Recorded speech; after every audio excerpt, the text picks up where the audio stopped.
Victor Hugo's Les Misérables is one of those novels where, if you haven't read it already, you probably have been thinking about it for a while, but have found the prospect of breaching the brick. That's what readers affectionately nickname Les Misérables. You find the prospect of finally reading it to be quite daunting. The book is ginormous. My Norman Denny translation in Penguin paperback has over 1,200 pages.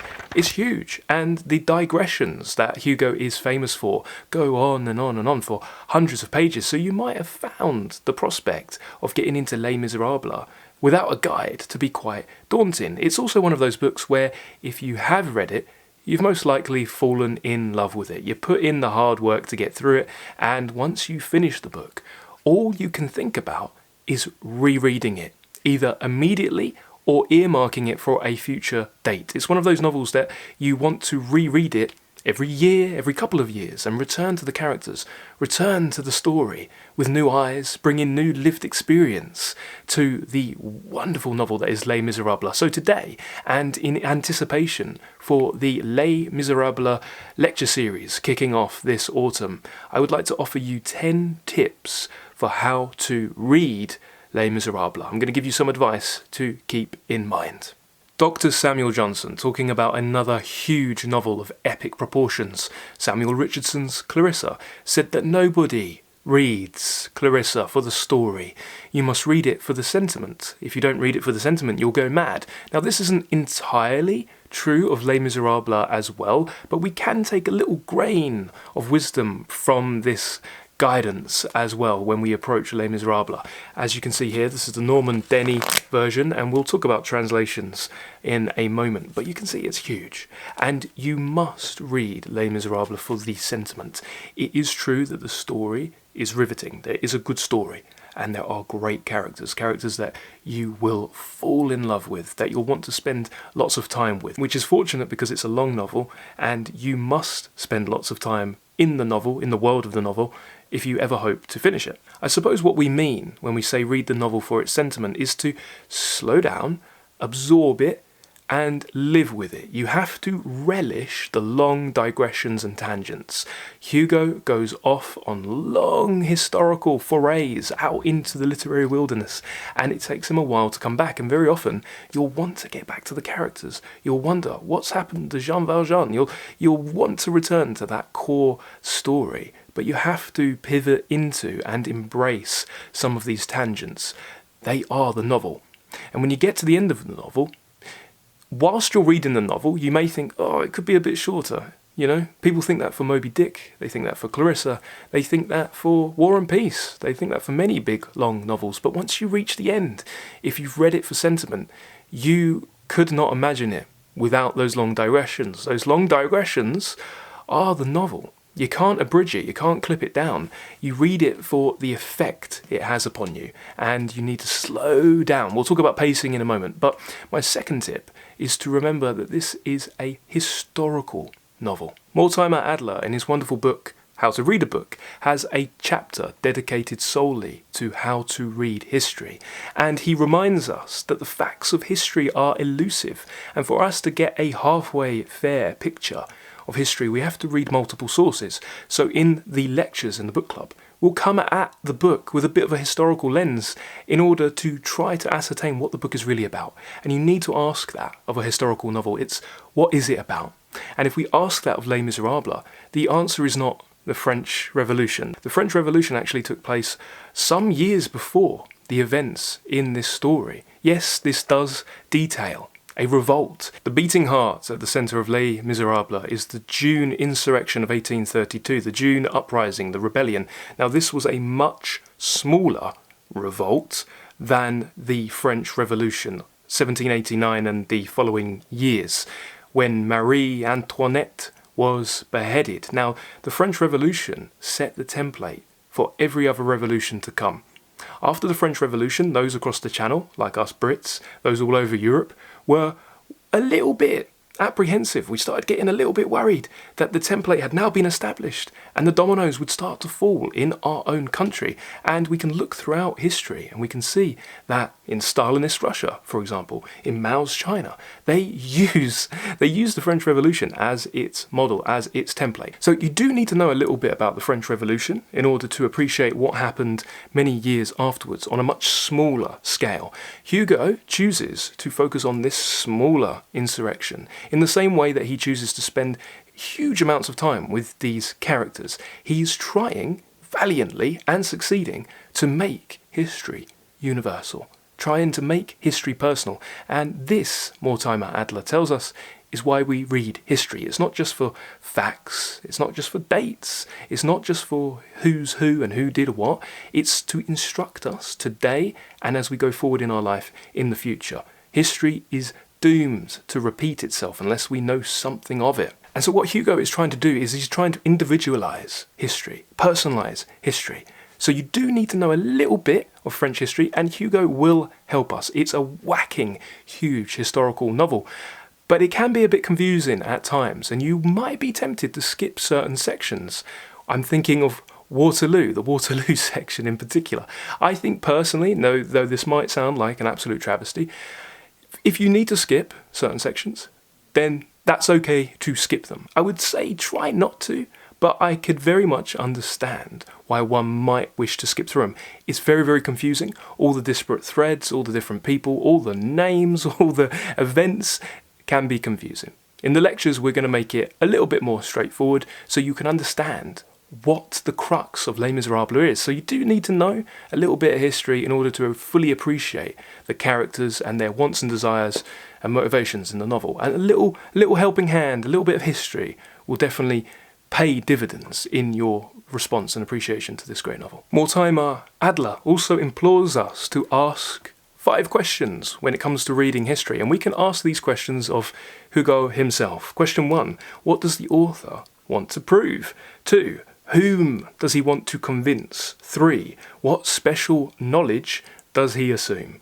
4, what special language does he use? There's actually a chapter on argot, the slang of the criminal underbelly, the underworld in Les Misérables, which in the Norman Denny translation has been relegated to an appendix, though it is wonderful. And question 5, does he really know what he's talking about? I would ascertain that Hugo does know what he's talking about, and he has a very nuanced, complex, and highly individualistic view of events. It took Victor Hugo 17 years to write Les Misérables, and he was in exile upon its stupendous publication. He actually changed his political opinion halfway through the writing of it and had to go back and revise it. The thing is, things certainly do get complicated when we start talking about political affiliation in France at the time. At the start of the writing of Les Misérables, Victor Hugo was a royalist, and then towards the end of the writing, he became more Republican. That's suffice to say that basically means he was rather moderate and then became a bit more extreme. Suffice it to say, you need to be comfortable or learn to get comfortable with history in order to fully appreciate Les Misérables. Some people absolutely love history. They're real buffs about it. When you talk to a fan of history, the passion is infectious. But some people, history doesn't come naturally to them. Maybe poetry comes more naturally to them. If history is your intellectual or aesthetic blind spot, then treat the deep reading of Les Misérables as a chance to fall in love with and learn a little bit more about history. My next tip is read Les Misérables to save your soul, and read Les Misérables to save society. Victor Hugo, weighing in on the art for art's sake discussion, which gripped France and the literary potentia at the time, said art for art's sake can be beautiful, but art for the sake of progress is more beautiful still. And I come out a little bit torn and divided on this topic. Art for art's sake is indeed beautiful, and I do not like those novels whose prime intent, in fact sole intent, is to effect social change. But at the same time, great novels help change the world by changing the reader. You change yourself first and then you change the world. You don't just start changing the world, you need to change yourself. And this is the ultimate self-change book. The characters all present moral dilemmas and conundrums. They're beautifully drawn, very psychologically complex, but the themes and preoccupations that they deal with are endlessly enduring and ones that we can all connect to. The divide, the split within Javert, for instance. Jean Valjean's valiant attempts for redemption. These characters are wonderful. I would implore you to befriend them. Marius and Cosette, I don't find them as finely drawn as some of the other characters. They're not as compelling, though indeed one might argue that Marius is the centre of the book. I would say that the heart of the novel is Jean Valjean. Jean Valjean is my favourite character, and I look to him endlessly as a figure of aspiration, as an ideal that I can set above me, something to aspire to. I like Javert. I love Gavroche, the lettered street urchin. You will find your favourites too. And as you're reading Les Misérables, you cannot help but think about the societal issues that affect us today. Les Misérables is very much of its time. Long digressions on the guillotine. Victor Hugo, valiantly against the death penalty, was very much entrenched in the political side of things, working tirelessly to effect social change. His earlier novel, The Hunchback of Notre Dame, shamed the Parisian councils into taking better care of their cathedrals and the Renaissance architecture dotted around town, because readers and lovers of that novel would go and visit these locales and they were in rather shabby shape. Victor Hugo did effect social change over and over again across the course of his life and was a mouthpiece for the wretched, the miserable, les misérables, those who have perhaps been dealt an unfair hand or screwed over by the bourgeoisie. So you might want to treat this work as the enduring masterpiece that it is and connect it to what's going on in your life, how you can be a better person, and what's going on in the world around you. Aesthetic pleasure should come first when we're reading books. I still do believe that, but at its core, good books should change you, and you should be able to read them several times over the course of your life and always bring something new to it, always get a new idea or a new direction for where to go in your life. And I think Les Misérables is one of those life-changing books that can make you a better person. Okay, my next tip is about pacing. How exactly do you get through a book of this size? Well, I recall the words of my Oxford tutor, Dr. James Methven, when asked how to read Moby Dick. He said, well, this is how you eat the white whale, one bite at a time, chapter by chapter. And Les Misérables is actually the perfect novel for this chapter per day approach, because if you examine how Hugo has divided the structure, all in all, counting the separations within chapters, there are ostensibly 365 chapters. You very well could, and I may even venture to say should, read a chapter a day and pace it out over the course of a year. Les Misérables, read slowly and immersively and bringing your whole self to the work, summoning your powers of imagination and really living with the novel over the course of the year would be a very fulfilling reading journey, and one that I would highly encourage. It definitely took me at least a year to read. I know some people binge it over the course of a few days, but hey, some people do that with Proust. Proust's brother said the only chance most people get to read In Search of Lost Time is when they fall ill or break a leg. And indeed, I don't get ill too often, but when I do, even though I feel a bit crummy, I do see it as an opportunity to hunker down and get huge whacks of reading done. And I love having these big books when I'm laid off, maybe taking a little holiday or a little bit ill, and I do get a ton of reading done. But I really am a huge advocate and proponent for the little and often approach, because it gives you more touch points in your life so that you can bring the lived experience to the book. A lot happens over the course of a year in different areas of your life. Not as much happens over the course of a month, unless, of course, you've had a very catastrophic or busy month, an uncharacteristic month. So you could read a chapter a day and it would take you a year. If you want to read it quicker than that, but also want to take the leisurely, scenic route, I would recommend reading 2 chapters a day and getting through it in 6 months. That would be my top recommendation. If you want to read it quickly for me would be 3 months, and the lectures in the book club are going to take place over 8 to 12 weeks. 3 months for me would be a fair trot of a pace, but would still be slow enough for you to appreciate it. Now, if you want or have the ability to read quicker than that, then by all means do. You're a great gauge of your own reading speed, and some people, especially with books that they fall in love with, definitely do read books quickly. I'm not a quick reader, believe it or not. A lot of people think I am because I talk about these great books. I'm not. I read very, very slowly, personally, and I get a lot out of it, and this was a conscious decision. I went from having a quick reading speed, and I still do have a very fast words per minute rate, but I choose, or I exercise restraint. I choose to slow down with these great works and appreciate them. So personally, I would recommend around 3 months. If you want to read it quicker, then my next imploration to you would be to reread it. If this is your first time reading Les Misérables, then this is your first meeting of the characters and you getting used to inhabiting the world, so you should return. So make a point of it to bake in a reread upon your return. You may even wish to reread as you go along. This is what we're doing with Proust in the book club. We're reading whole whacks at a time, 10 pages a week say, and then we go back to the beginning and we do a reread and we journal. And this is a very effective way to live the great books. Of course, if you need to skip parts of the book, this sounds like heresy, and I really would rather you don't. I would rather you slow down and just take a long-term view rather than skipping. But I understand that. You can skip through some bits that seem to drag on a little bit. You're kind of like Hugo, I get the point. And then return to them consciously once you finish the book. That's fine. There's not really any rules. All bets are off with reading the great books. But I would implore you in some way to get through all of the book at some point. And what should you do whilst you're reading? Personally, I couldn't imagine reading a great book without a pen in my hand. You should be doing marginalia.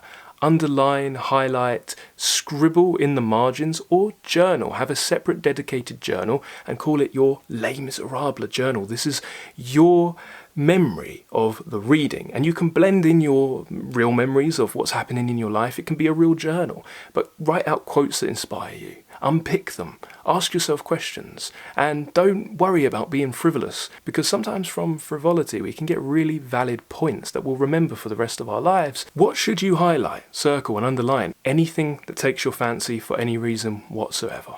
My next tip is to make sure you choose the right translation. What is the right translation of Les Misérables? Well, we should adapt to the question and say, what's the right translation for you? You will have your preferences.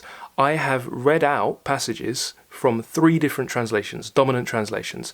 My personal favourite, though there's not a lot in it, is the Norman Denny. I believe this is the 1976 version. Freely available in cost-effective Penguin paperbacks, anywhere that sells books. There's also a recent one by Christine Donaher, an Oxford academic, called The Wretched. This one is a little bit more modern.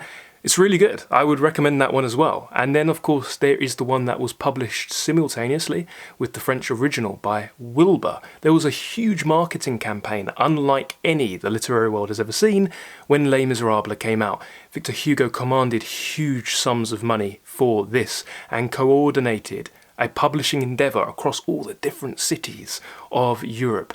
Leading up to the publication, everybody knew the words Les Misérables. There was posters everywhere.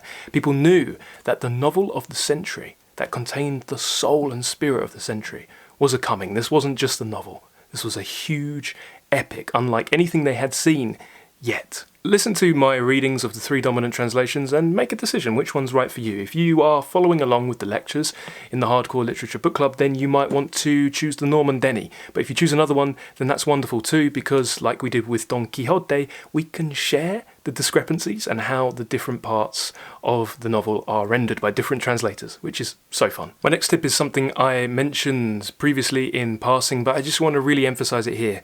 Connect with the characters. You should do this whenever you come to a great work of imaginative literature, but treat the characters like real people, befriend them, learn about them, really see them, visualize them, listen to them, and think about them in different situations in your life. This kind of begs the question whether you should watch adaptations. Les Misérables has 2 very famous adaptations, but of course many more have been created. We're talking about the stage production, which many say is incredibly impressive. And of course we're talking about the film, where Hugh Jackman plays Jean Valjean and Russell Crowe plays Javert. People are definitely divided on this topic. Calling the work Les Mis is enough to elicit the furore of many purists of Hugo's original masterpiece. It's Les Misérables, not Les Mis. Personally, I don't see a huge problem. I also absolutely adore the movie, the songs, and I am convinced that Hugo would have liked it as well. I'm convinced he would have loved it, actually. I see no problem whatsoever in enjoying the stage adaptation or embracing the movie or any of the TV series. I would say try to read the novel first, however. Over the course of reading the novel, you may realise that actually there are grand musical qualities to this epic, and had there not been a musical version, you may very well still have come to the conclusion that the only way to faithfully render the sentiment of Les Misérables is in music, the power of song. So in a perfect world, you would read the novel first and then go enjoy the different adaptations. But of course, if you've already seen an adaptation, or you would just like to see one first, it can be a great way to get a who's who of the different characters and the story and get a sense of what's going on. And it can motivate you and re-energize you if you find your motivation to persevere through the brick to be lagging. My next tip is to treat this as an opportunity to really come to Victor Hugo in a huge way, and we must give him his due as a literary titan, his poetic due. He's somewhat undervalued in academic circles or French academic circles, but he was a tremendous poet and he was an absolute national treasure, similar to Shakespeare, similar to Goethe, similar to Dante. Hugo is supreme and has been endlessly influential. To read him is definitely to read the spirit of the nation. So treat this as an opportunity to learn a little bit more about his life, read some of his poetry. If you want a great biography, I recommend the Graham Robb biography. He also did a great one on Arthur Rimbaud. He does a great one on Victor Hugo. Tremendous stuff. You may also wish to grab a volume of his poetry and read the volumes that he was writing around the time that he was writing Les Misérables. And my final tip is to really make a meal of Les Misérables and talk about it with people in your life. If you don't have people you can talk about it with, then there is a bookish community of literature lovers already here waiting for you at the Hardcore Literature Book Club, patreon.com/hardcore literature. Talk to people in your life, talk to us, talk to me online, convince people to read it, journal upon your thoughts and impressions, meditate on the grand themes contained within its pages. It's one of those books that you could talk about from now to the end of your life intermittently, and you will always get something out of it. So really do relish and cherish the experience. And talking about the lecture series, we're kicking it off with the first date of autumn, and this is our autumnal big read, the first date of autumn in France and Great Britain and much of Europe. So we're kicking it off on the 22nd. If you want a reading assignment before then, or one to see you through to the end of the month, I would highly recommend you read the first book, Fantine, which in my Norman Denny translation edition is around 260 pages. So it's a fair whack. It's a fair amount of pages. But slow down, scribble in the margins, journal upon it, think about it, go at your own pace, and really get a lot out of it. Really embrace it and connect with it. The lectures will be, of course, looking through a little bit of a historical lens here and there because that is important. But I think the primary benefit to following along with the lectures is that we're going to be looking at it through a moral lens. This is a religious book.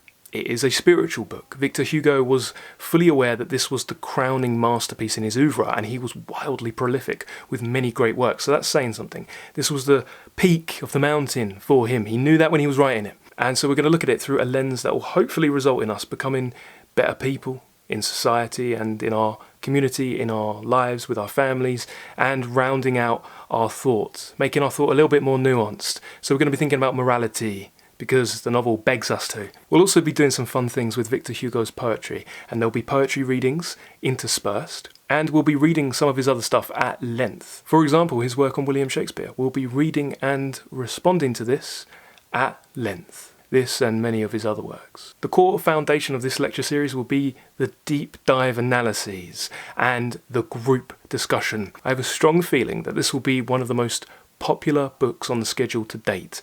Sure, Anna Karenina was hugely popular, but I can feel it. I can feel that there are a lot of readers who are hungry to read Les Misérables and discuss it with other lovers of literature. So, those are just a few tips for any prospective reader of Les Misérables, whether you are reading it for the first time or rereading it.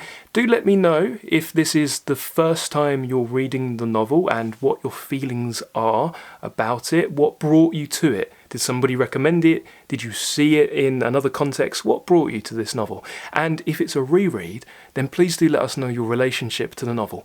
When did you first read it? How old were you? What was going on in your life? And what did you learn? And why are you rereading it now? Do let us know that. If you've enjoyed this video, then please hit the like button and subscribe, because I'll keep making more content. Have a lovely day and happy reading.